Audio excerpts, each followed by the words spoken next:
From CBS News Bay Area, this is the Morning Edition. Good morning. I'm Max Darrow, and welcome to our Saturday Showcase. Here's what's ahead this hour. We begin with a reimagination of retail. How do you fix the malaise of malls? With laser tag, of course. In a moment, Itai Hod explains the strategy behind this revival in retail. But first, a reinvention. Here's Kenny Choi on some selective shopping.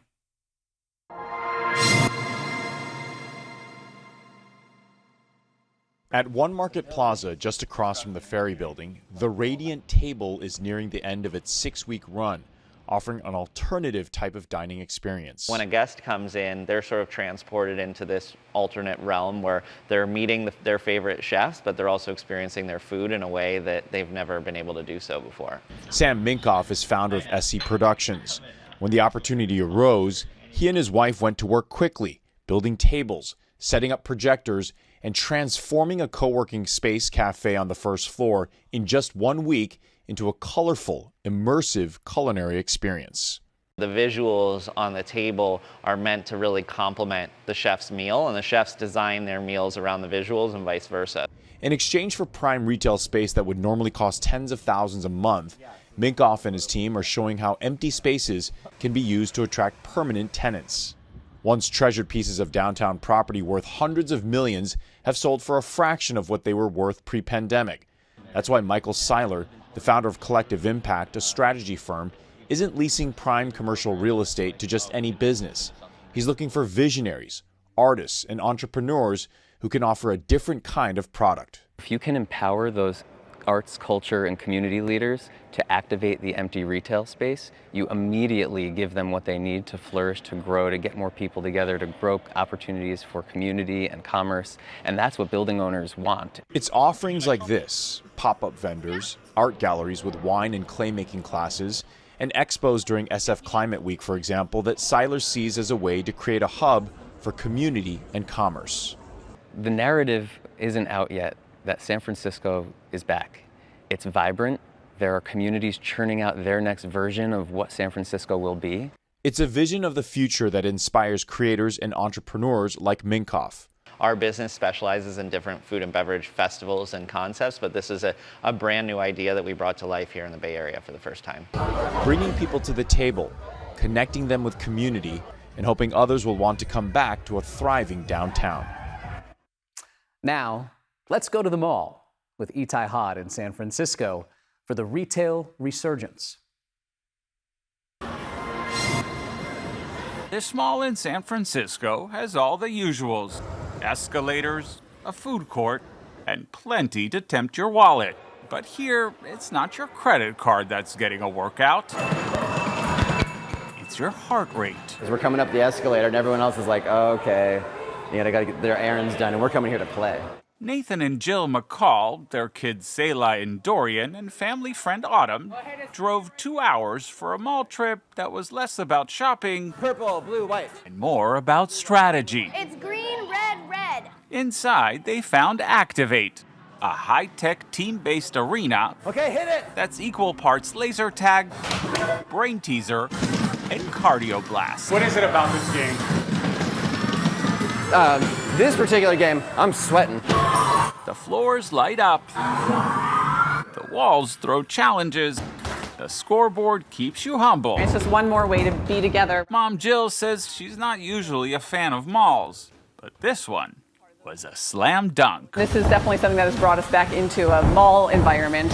According to Capital Shopping Research, up to 87% of large shopping malls are predicted to close over the next decade. Are malls having to reinvent themselves right now? Yes, they are. Paco Underhill literally wrote the book on malls. He says they're shifting from retail hubs to experience-driven destinations, places that blend entertainment, dining, and even housing. The larger context of the shopping mall is, can I make it a real city? It's what we call placemaking. Number one. Yeah, and number two, and number three. As for the McCall family, they made it to the top of the scoreboards. But that, says Dad Nathan, was never the point. The score is cool, but I mean, we don't spend a lot of time looking here. The place we spend a lot of time looking is just at each other. Because sometimes the best shopping trips don't involve shopping at all. Just time together and nothing to bag but memories. Lots of memories of laser tag at the mall growing up here in the Bay Area. Oh yeah, I was about to say, was the mall the cool place to hang when you were younger? That's all we did. We'd walk to the mall. Oh, We'd bike yeah. to the mall. We'd hang out at the mall. Going to the mall was like, I would beg my mom to take me to the mall when I was in middle school to go hang out with my friends. Hillsdale and Stanford and Valley Fair. Those are my three. I kind of miss mall. I think I might have to go to the mall miss today. mall? I miss mall. I miss mall. Let's go to the mall today. I miss mall. That reminds me of the purse the TikTok reel thing. Sorry. But either way, it's going to be a beautiful day out there. It is going to be really nice, albeit a bit windy. So the wind's not necessarily going to completely calm down today. They are going to be a little bit calmer compared to what we saw yesterday. So, hey, that's good news, kind of depending on where you're located. Coastal communities still going to be seeing those gusts anywhere from 35 to 45 miles an hour. But this morning, it's a lot calmer. It's a lot quieter, maybe a 20-mile-an-hour gust here or there. But temperatures are pretty mild, mid to lower 50s. They are continuing to rise now that the sun has officially made its way above the horizon. And again, that's going to lead us to a really lovely day out there. Barely any fog across the entirety of the Bay Area. That's going to be allowing us to see plenty of sunshine throughout this afternoon and evening. And that also means that our temperatures along the coast, especially those of you that were in the upper 50s for the past couple of days, will be the mid to lower 60s with plenty of sunshine. Again, albeit a bit breezy, it's going to be a nice day out there. Here in San Francisco, we'll be in the upper 60s to maybe near 70 degrees and then mid 80s across our inland communities. So yes, a couple of degrees warmer than yesterday because the winds won't be nearly as aggressive. And I'll let you know when those winds will continue to calm down coming up in just a bit. Back to you. Great, thank you for that, Zoe. Coming up after the break, a rebound in arithmetic. Meet some math MVPs. Stay with us. Welcome back to our Saturday showcase. Let's now turn to some sports stories. Mary Lee will soon introduce us to some mathletes dominating their division through dribbling. But first, the legend of a legend. Here's Lorene Ayub on the lasting legacy of the Say Hey Kid. As the saying goes, legends never die. And the memory of Hall of Famer Willie Mays continues on in the Bay and beyond. 1 year later, the son of Willie Mays, Michael Mays, is speaking out. In this past year, has there been a moment where you felt his presence most significantly? His presence overall has been what you'd expect it to be, dynamic, ever present. He's there with us every step of the way. Mays gets his first hit of the season. Reflecting on his father's contributions on and off the field, he says his ability to empower others, athlete or not, was his greatest gift. In a locker room, to see a young player inspired by a technique or just access to a hero, somebody that looks like you. You know, so this is what I think is the most important things that he leaves. Willie Mays didn't just play the game, he transformed it, shattering records and racial barriers alike. But still, no matter how busy and successful he was, his son Michael says he always made time. Nobody got cheated. He had this ability to manipulate time. Like we could have to be somewhere in 20 minutes to a flight or whatever, and we would stop and talk to kids for 15, 20 minutes, but somehow we'd still be on time when we got there. Magically, I really believe he had the ability to make something. So that's what we're putting out there. We're asking parents, people to try to make the time for your kids. Whether you have it or not, make it. It's the kind of time Michael is putting forth to continue his father's legacy with a focus on youth mentorship. As for fans like Justin Beheshti, he remains inspired by his timeless skills. It's a level of effort that I think you can watch it as a kid now and see it right away. You understood what it meant to hustle. And it's that combination of hustle and heart that Michael is committed to sharing on behalf of his father. Kind of forward that Mays energy. We call it the Mays way. They call it Say Hey, all kinds of stuff. But at the end of the day, what we're talking about is engagement, particularly with our youth, those that are underserved, every day. because connecting with communities of all colors was the essence of Willie's greatness. A legacy we're lucky to have here in the Bay Area. Now to Mary Lee and some calculus on the courts. Meet the math MVPs. 9 minus 6 would be 3, not 1. You got it. All right. Oh, I'm going to Camp Mather this week. Fourth grader Camden Seiden is the real MVP at her school, Alamo Elementary in San Francisco. You are going to play against me today. Camden is the Warriors Math Hoops Global Championship representative. The Golden State Warriors even gave Camden her own personalized jersey. She's representing the Bay Area and the Golden State Warriors at the Learn Fresh 2025 NBA Math Hoops Global Championship in New York. I'm really excited because, I didn't think that I would be able to get this. I thought it was like a prank, but it was actually real, so I'm really happy about that. The NBA Math Hoops Global Championship is an international math competition powered by basketball. Camden was selected for her overall growth inside and outside the classroom and her awesome math skills. She loves NBA Math Hoops because it combines her two favorite things, basketball, especially the Warriors, and of course, math. It's like my favorite school subject. It's fun. I don't know why, but it just is. 6 plus 2 is 8. 6 minus 2 is 4. Camden and her math teacher, Ms. Annie Wen, played a round of NBA math hoops, showing me how it's done. They rolled the dice, and with the numbers, they quickly added, subtracted, multiplied, and divided those numbers before the shot clock or timer ran out. They also picked their players on the court by looking at the players' stats. Annie said the first time Camden walked into her classroom, she knew Camden was a math star. I remember the first day of class, Camden basically charged into Math Hoops class after school and was ready to go. And ever since learning about the rules, she's the first to show up, first to really run into the classroom and was like, Miss Wen, I'm ready to play. Yeah. And he scores. Good work. So proud, Camden. We know she's going to do great, and go Warriors. Yeah. Camden knows everyone here at home is cheering her on as she gets ready for her big game in NYC. With all their love and support, Camden is already a champion. Go Camden, go. Coming up after the break, new signs in national parks, why they are causing controversy. Next. And we're looking at a gorgeous sunrise to kick off the day, but you notice the camera on top of Black Mountain. It's shaking a little bit because the winds are still gusty, and I'll let you know how gusty they're going to be this afternoon and when a break will finally arrive.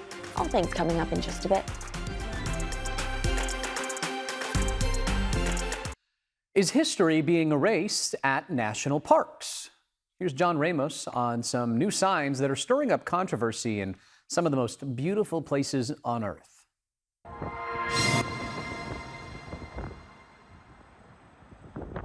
At the Rosie the Riveter Visitor Center, people learn about the contributions of the home front during World War II, but it's honest about the way women and minorities were being treated at the time.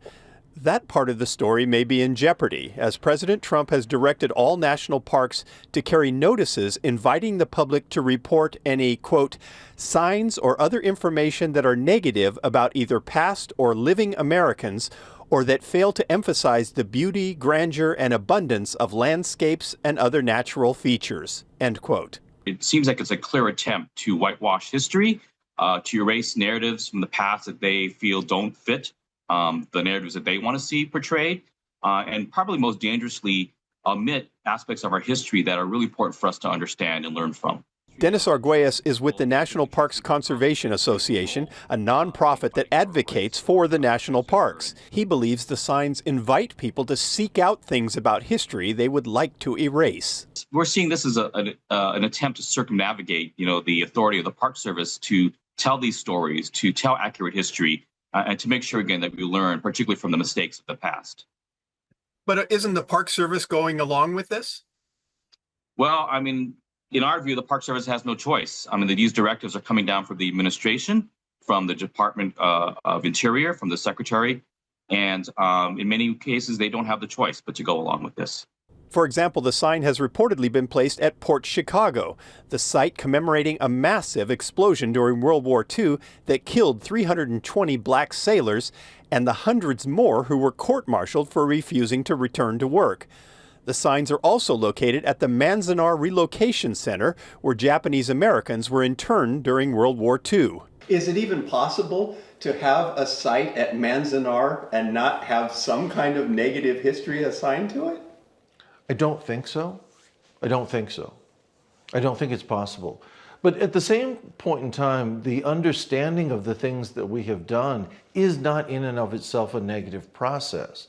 It is not a process that is designed to make people feel bad about being American. It's a process that is designed to make us better as Americans. Dr. Nicholas Baham is a professor of ethnic studies at Cal State East Bay. He's particularly disturbed by the fact the Park Service can no longer see the comments that the public is submitting. I don't know what that kind of system that sets up, other than one that creates a sense of distrust between visitors to the park, American citizens, and people who work at the park. In his order, President Trump wrote, quote, "This revisionist movement seeks to undermine the remarkable achievements of the United States by casting its founding principles and historical milestones in a negative light," end quote. But Dr. Baham says it is precisely the founding principles of the nation and its struggles to maintain them that has provided the nation with its moral compass. What happens to this country if we erase the history of enslavement at any of our national park sites, at the plantations that Jefferson or Washington owned? Listen, you know, if you really, this is quite insulting to American people. It assumes that you can't critically evaluate both the good and the bad. First Alert meteorologist Zoe Mintz joins us today. And Zoe, a little less windy, which is great news to me. Yes, so much nicer. Well, not so much nicer. I don't want to get everyone too excited. Incrementally nicer. Yes, exactly. I would say about 5 mile an hour lighter winds today. And then another 5 to 10 mile an hour lighter winds tomorrow. So good trajectory. Continues to get calmer and calmer through the end of the weekend, which is great news. Those winds have not been fun out there. I have definitely learned since living here in San Francisco that it's not necessarily being too hot or too cold that really ruins your plans. It's the winds that ruin your plans. But today I would not cancel any outdoor plans, but be prepared for maybe you to secure anything that is a little bit lighter and that will blow away with 35 plus mile an hour gusts, but we shouldn't be nearly again as windy as yesterday. Temperatures, though, are going to be within a degree or two of average, kind of a bit warmer along our coastal communities, a bit cooler along our inland areas, just compared to normal for this time of year. But it's all because of the direction of the winds, which we'll get into in just a little bit. But right now, really not all too much to talk about when it comes to cloud coverage. Little to no fog to worry about other than maybe across parts of our coastal South Bay communities, but that is quickly going to lift into the afternoon hours. We're all going to see temperatures a degree or two above what we felt yesterday, especially along those coastal communities. With plenty of sunshine out there, they're going to be warming up into the low 60s out there. We'll be near 70 degrees here in San Francisco, and then mid 80s across our inland East Bay communities, mid 70s down into the Santa Clara Valley. Again, inland areas a couple of degrees below average for this time of year. Coastal communities a couple of degrees above average for this time of year. But either way, it is honestly probably going to be a nice one out there if you don't mind those, again, 35 plus mile an hour gusts along our coastal communities. Inland areas about 25 mile an hour plus, but still with the extremely dry air that's going to be in place, along with the dry brush, the dry fuel that's already on the ground. There is red flag warnings, these areas in pink all across the Central Valley of California. That does include parts of the Bay Area. It's going to be a concern throughout this afternoon and into very early tomorrow morning. But again, other than that, like I said, you are going to be really going to be able to enjoy your day out there, kind of just depending on what you like when it comes to the weather. But here in San Francisco, those microclimates are going to be in full force once again. Mid 60s if you want to head to Ocean Beach, which honestly isn't too bad of a day out there, especially with plenty of sunshine. While our more inland areas, you could be up near 70 degrees. And that's because, again, we're being sheltered by the winds a little bit more. They're not being filtered through the Golden Gate. They're not being funneled in there, which means we're not dealing with necessarily as direct of impacts from the winds here in San Francisco, at least the city, while more of our North Bay communities will be in the mid-70s because you're going to be seeing more of that direct northerly flow. Temperatures only about 5 degrees warmer for more inland communities compared to San Francisco because, again, northerly winds actually creating that more even microclimate. But still, colder closer to the coast, warmer inland. It's what we expect this time of year. 35 to maybe 40-mile-an-hour wind gust along our coastal communities, 20 to 30-mile-an-hour wind gust along our inland areas. And by tomorrow, 15 to 20-mile-an-hour wind gust along the inland areas and 15 to maybe 30, 35 along our North Bay communities closer to the coast. But again, it is going to be a lot calmer into tomorrow. So those of you who've been waiting for the winds to die down, we got one more day. It's still going to be pretty breezy out there, especially along the coast this afternoon. Inland area is going to continue to warm up through early next week. A little bit of a up and down when it comes to our temperatures, but overall pretty lovely weather going to stick around for at least the next 7 days. Back to you. Thank you, Zoe. Coming up after the break, a front row seat at the Black Film Festival. Stay with us. From CBS News Bay Area, this is the Morning Edition. Welcome back. I'm Max Darrow. Thanks for joining us. We now turn to Juneteenth and celebrations of Black culture from this past week. In San Francisco, Veronica Macias takes us down the red carpet for an exclusive look at the Black Film Festival. But first to Oakland and a brotherhood supporting Black youth. Here's Devin Feely. The drums echo with history. We offer them support in whatever it is they're going through in life. The rhythms reminding and binding us to a proud past, to African ancestry, to a time untarnished by the pain, by the stain of slavery. We're working with young boys to help them develop as individuals, to help them develop their leadership skills, to help them develop their learning skills, to help them develop their spiritual and moral skill. Gregory Hodge is the CEO of the Brotherhood of Elders Network, a special mentoring organization in the city of Oakland. His goal is to repair the frayed fabric of community by connecting young Black boys to their African American elders. People get exposed to the wisdom associated with solving life challenges. Hodge has been involved with the Brotherhood since its founding roughly 15 years ago.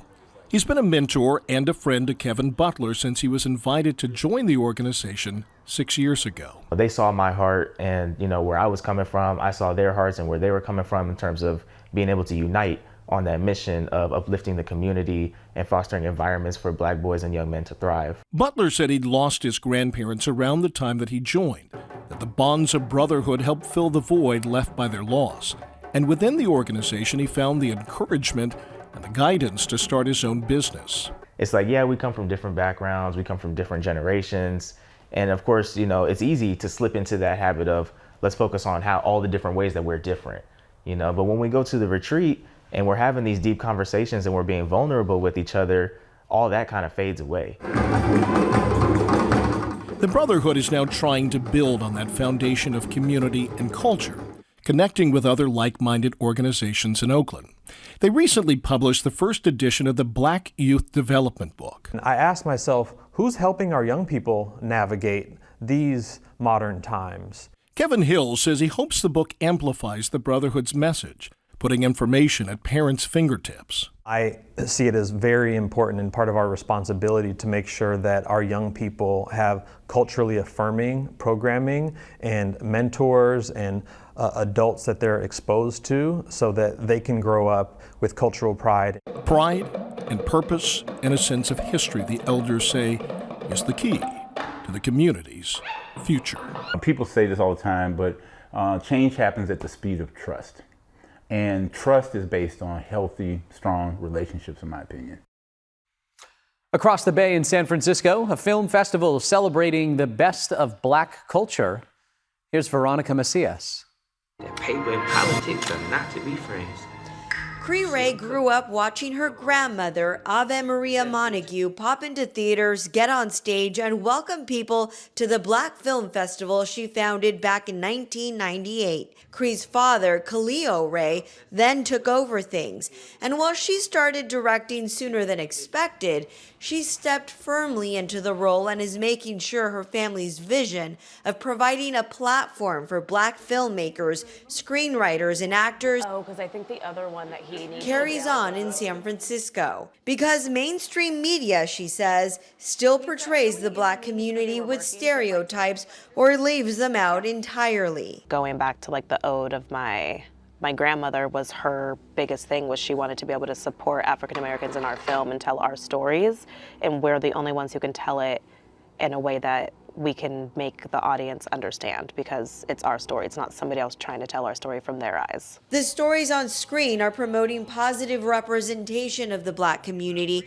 and are uplifting, while shedding light on the real hardships of the African American experience. We've always worked right side by side with the Fillmore Juneteenth Festival, like the street fair. Okay. So we've always had our film festival the same exact time as that Fillmore Street Fair. So it was almost like, this is Fillmore, this is us. This is like how we celebrate who we are. The festival's executive producer says there could be no better place than what used to be known as the Harlem of the West, or the Fillmore at the time the festival started.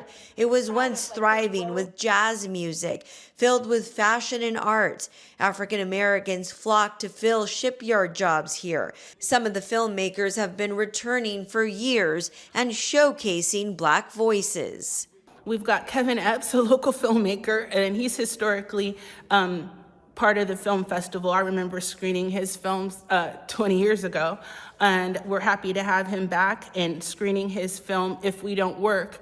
That will be screening opening night, and that's going to be focused on jobs in San Francisco. Now in the hands of the third generation with Cree Ray, Sabrina and others with star power, like Danny Glover, are helping her to continue her grandmother's legacy.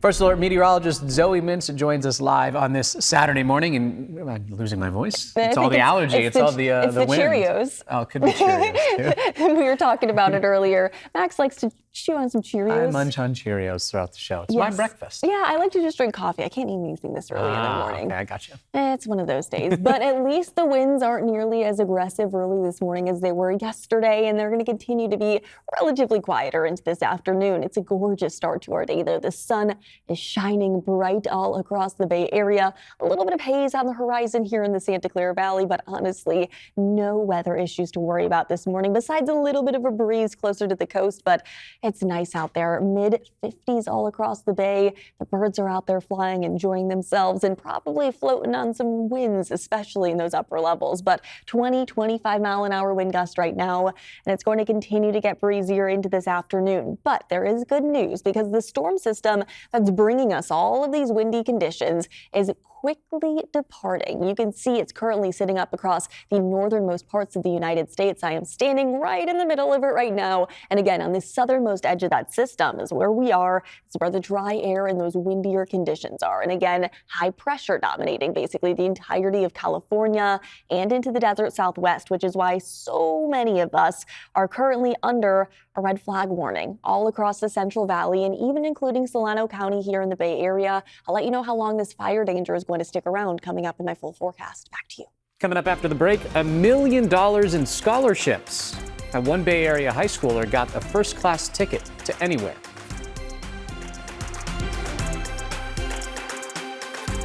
Welcome back. We turn now to graduation season. In a moment, Suji Nam will introduce us to the new California Highway Patrol class. But first, $1 million in scholarships. Meet one remarkable Bay Area high schooler. Here's Mary Lee.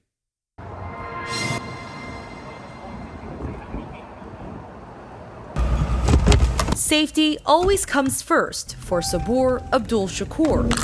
It's an honor. It's not necessarily just a career, it's a calling. You know, you want to help the community, you want a better society. It's his first few days on the job as a California Highway Patrol trooper. Abdul Shakur just finished his 6-month training at the CHP Academy in Sacramento. Sabur Abdul Shakur. and graduated alongside more than 130 troopers in May. My family moved here when I was pretty young. I was born a refugee in Tajikistan. He grew up in Sacramento and dreamt about becoming a doctor, but soon learned that path wasn't for him. To provide the highest level of safety and security for everyone, that's something that I'm very excited to do. And I'm also the first generation law enforcement in my family, so that's definitely something new and something that my family is very proud of me for. Now, with the fresh uniform, he, along with 27 other new graduates, are assigned to the Golden Gate Division, a great push for the agency to fill in CHP job gaps statewide. CHP Sergeant Andrew Barclay says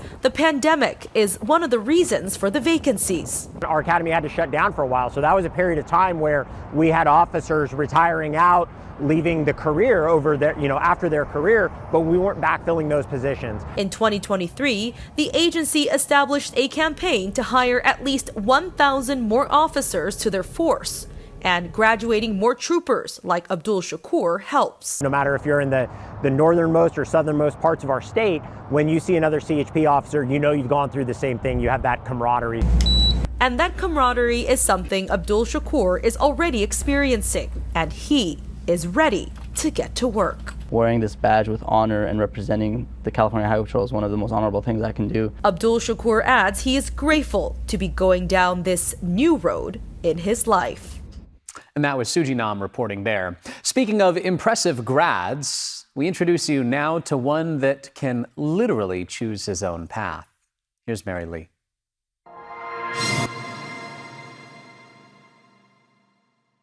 A real survivor, huh? Keon Rothschild has achieved what many of us can only dream of. He got accepted into some of the best universities in the country, including UC Berkeley, UCLA, and USC.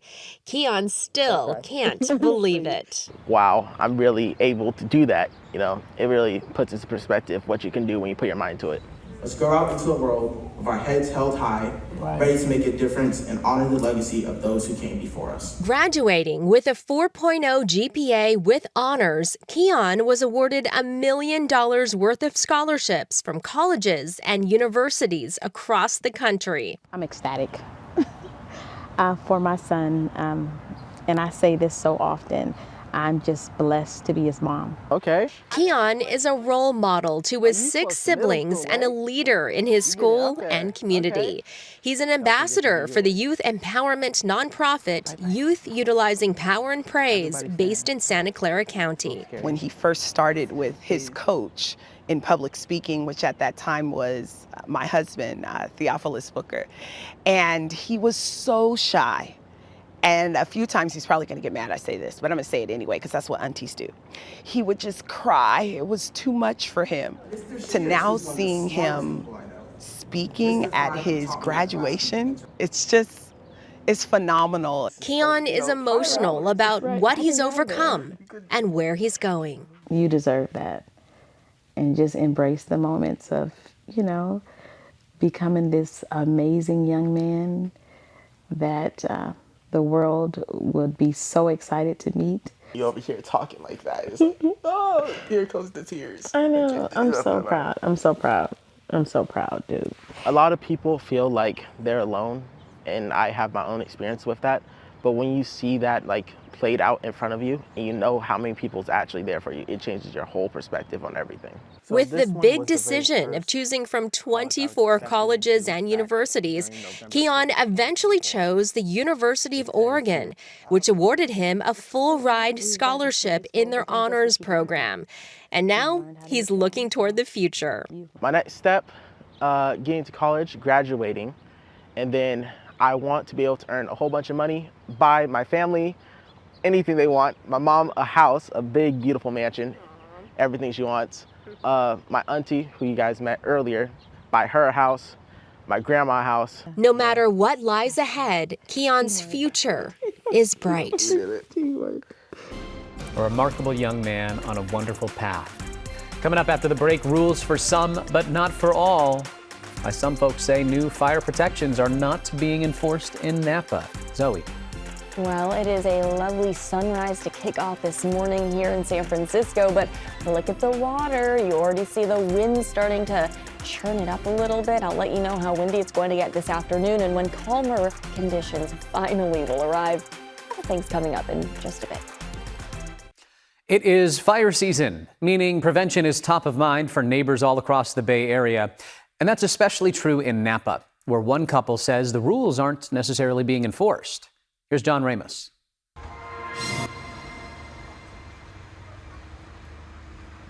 You have to excuse Chris and Carrie Frissette for being a bit obsessed about wildfire prevention. In 1981, not long after they bought their Napa County home, there was a fire the day after they had cleared weeds from their property. My husband left when the hoses on the neighbor's property up front started to melt. And when he left, he said, "I'm sorry, Carrie, our house is gone." But it wasn't. So from that point on, for the last 45 years, we've been fire hardening the property. Every year we've done something. Actually, they've pretty much done everything. Their home has been stuccoed with all the plants removed near the structure. They have 6,000 gallons of water in tanks, feeding 3 pumps with fire hoses for each. There are instructions for firefighters and a turnaround at the top of their driveway. And the property has been completely cleared of any low-lying vegetation that could send flames up into the trees. So when the 2017 Atlas fire tore through their neighborhood, guess whose house was saved? And God bless them, because they parked in my driveway, pulled on my property and said, "We've nicknamed your house the Clean House. We can defend this." But that doesn't mean they're out of the woods when it comes to fire danger. That's because this is what the neighbor's property looks like. This is a 5-acre parcel. So there's a wooden barn and a wooden house, and the whole front end of it is in weeds. Is there somebody living on this property? Yes. And they don't see the danger? I don't think they care. The back of the lot is even worse, with a solid wall of highly flammable Scotch broom growing about 40 feet from the Frissette's house. By law, there's supposed to be a 100-foot defensible space, so they called the county. And when I said, "Well, gee, the code enforcer didn't show up," he said, "He's a very busy man." That was it. That busy man was Deputy Fire Marshal Eric Hernandez, who for a long time was the only property inspector for the entire county. For 3 or 4 years, it was myself. Then we went to 2. Last year, we had 4. And I mean, the reality is this. We're doing the best we can. But another reality is that after years of complaining, the neighbor's weeds still haven't been removed. And he was a good guy. He was a good guy, but you're limited when you have one person doing it. So I don't think that they're really doing a good job, because I'm looking around seeing not a good job done. Nobody's enforcing anything because that's a mess. Hernandez says the county has worked hard to remove fuels from the open areas, but getting people to remove vegetation from private property is another matter. We facilitated a process where people submit a complaint via our website. And if it's something that, in our opinion, it's going to warrant a abatement warrant, then it gets brought up to my attention and then we'll execute it. How many times last year did you actually force someone to abate their property? Oh my God, the top of my head, I don't have an actual number, but it was in the tens. The beauty of this is that sometimes when people reach out to us and we issue the notice and we certified mail that copy, the property owners are getting back to us. But that doesn't mean they're actually clearing the brush, at least not next to the Frissettes. I mean, maybe I am obsessed with it, but I've been through 3 fires here, and there's more to come, guaranteed more to come. So you might as well be ready for it, because if you're not, you could lose your home. Not to mention, you could cause other people to lose their homes as well. So when we see images of fire like that, we have a windy day, and we've talked a lot about the wind today, but really do need to talk about fire danger on a day like this, right, Zoe? Yeah, well, luckily it's only going to get better and better from here. Okay. So there is good news. The winds are going to calm down. It's today and into the early morning hours tomorrow that there is a red flag warning in effect, and it's only for Solano County in the Bay Area, but the Central Valley of California, the entire thing is under a red flag warning. So keep that in mind. We are going to continue to see dry conditions, not a single drop of moisture out there, no clouds. So yeah, that lets you know that we're starting off the day dry and we're going to continue to see those dry conditions again. No outdoor burning today. You don't want to be that person. But again, this afternoon, temperatures are going to be warming up compared to yesterday, especially for those of us who live closer to our coastal communities. It is going to be a little bit nicer out there, especially again compared to the upper 50s that we've been dealing with. It's going to take a little bit, though, for those temperatures to warm up from the low 50s to upper 40s right now. That's where most of the Bay Area is sitting at. And by the afternoon hours, again, we are going to be a couple of degrees within seasonable, as everybody's going to continue to see a lot of sunshine. Again, not a really single drop of moisture out there, other than maybe for those of you who live across our coastal South Bay communities. But again, most of that fog is not going to last much longer than the next hour or so. Temperatures this afternoon going to continue to warm up to the mid-80s across our inland communities, mid-70s down into the Santa Clara Valley. That's actually a couple of degrees below average for this time of year, while our coastal communities going to be in the mid to lower 60s. That's actually a couple of degrees above average for this time of year. And even in San Francisco, it's going to feel a lot more comfortable compared to yesterday, near 70 degrees, even with a bit of those stronger winds that, again, are going to stick around. That's the reason that Solano County and those inland parts of California are under that red flag warning, because those windier, those drier conditions are going to persist throughout this afternoon. And with very dry conditions and a lot of fuel when it comes to the dry brush on the ground, again, really not a great combination. However, there is good news when it comes to those winds calming down. They will continue to get quieter and quieter throughout the end of the weekend. Our temperatures, though, are really impacted by the direction of the winds. You notice they're coming in from more that northerly direction, so that's actually keeping those temperatures a bit more comfortable compared to yesterday when they were directly from west to east. And that's actually keeping those microclimates a little bit less in full force, because when they're not coming in directly from that onshore direction, coming in from the north, it's cooling down even more of those inland locations. So we're not jumping from the 60s to the 80s, we're dropping from the upper 60s to maybe the mid 70s. It's still warmer if you cross either one of the bridges, but either way, we are going to continue to deal with the winds throughout this afternoon. Those winds are definitely going to be an issue today along our coastal communities, gusting up to 35 to 45 miles an hour, definitely windiest along our North Bay, while the inland areas are going to be anywhere from 20 to 30 miles an hour. But tomorrow, everyone can take a little bit of a deep breath, a sigh of relief. It's still going to be breezy. It's what we expect. We still have afternoon gusts anywhere from 15 to 25 miles an hour, but maybe an isolated gust up to 30 miles an hour up near Bodega Bay. That will be the highest that we'll see tomorrow afternoon, which is one of the calmest days that we've seen in a while. It's really nice to say that these quieter and calmer conditions are going to stick around into early next week, as well as the low pressure system, that storm system that brought us these really strong winds, is going to weaken. There is going to be a little bit of a scraper storm system that's going to allow for offshore winds to develop. Again, direction is very important when it comes to our temperatures, because offshore winds actually allow them to warm up. So by early next week with the offshore winds, Monday afternoon, we'll be back in the upper 80s. Then onshore winds develop by Tuesday and cool down those temperatures a little bit, and then evening right back out by Wednesday, Thursday, and into this upcoming weekend. So overall, a really lovely next 7 days, depending on where you're located, but overall pretty seasonable conditions. Back to you. Thank you, Zoe. Coming up, celebrity owls. We'll explain who next. We're back in 90. Finally this morning, a new celebrity in town. Who, you ask? Here's Itai Hod. On a hill in San Francisco, known more for its views than its visitors, look at that. A quiet crowd has started to gather. Every day, like clockwork, they show up in the same spot, necks craned towards the sky. It might look like a celebrity sighting, and in a way, it is. Maybe April, I started to see photographers up on the hill here and, groups of people looking up into these trees. What do you make of all of it? I think it's wonderful. Part of me wants to tell everybody to shut up,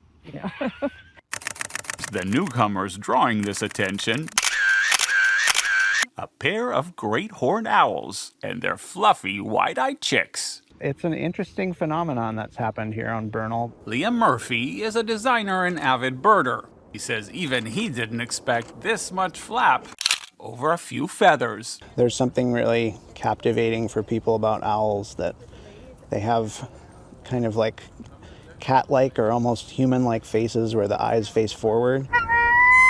In a year where birds have been turning into bona fide sensations, like those bald eagles and big bear whose nest cam drew millions, this quiet pair has become the toast of Bernal Heights. Have you ever seen anything like this?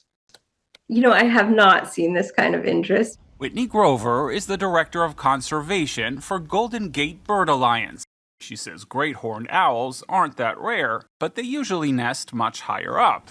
This pair picked a tree that puts them practically at eye level for anyone walking by. It's not like an incredible phenomenon that they're there, but it's a great opportunity to see them during the day.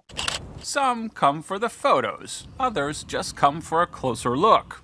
Murphy hopes whatever brings them here, they leave with a little more love for the wild things that share this city, just as long as they don't get too close. People really respond to, they're really captivated by the owls, but there's a tendency to sort of love them too much. Look at that eucalyptus branch. Because sometimes the best way to bring a community together is to give a hoot about your neighbors.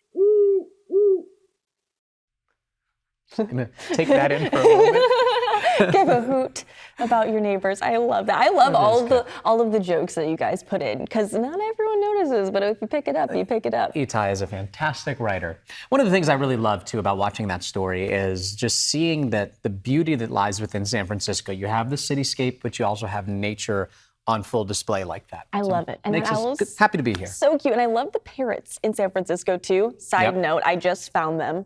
Went up to Vallejo Street Yes, steps. yeah, the Ina Coolbirth Yes. Park. Yes, oh, beautiful views, so many parrots, and the owl looks cool enough to go check that out. I love San Francisco. It's a wonderful city. Alrighty, Zoe, thank you for that, and thank you for watching KPIX News this morning.